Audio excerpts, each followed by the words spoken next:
treadmill turned on, so let's climb aboard the treadmill.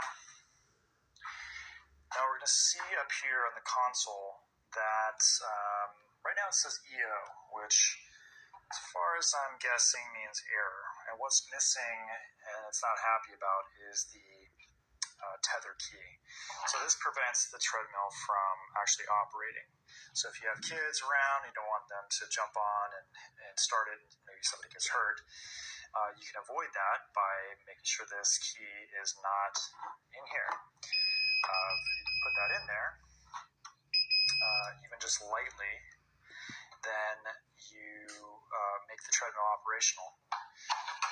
And then, of course, the second part of that safety feature is you can use this clamp to sort of put it on your clothes, and if you, say, walk too far back on the treadmill and you're in danger of, falling off the back, stepping off the back and maybe getting hurt, or if you actually somehow fall, do a quick start. You can just hit start, you get a countdown, and we're off and walking. But you can increase the speed with the button, ups and downs, or the up button. Now we're doing 2.5, just walking, comfortable walk.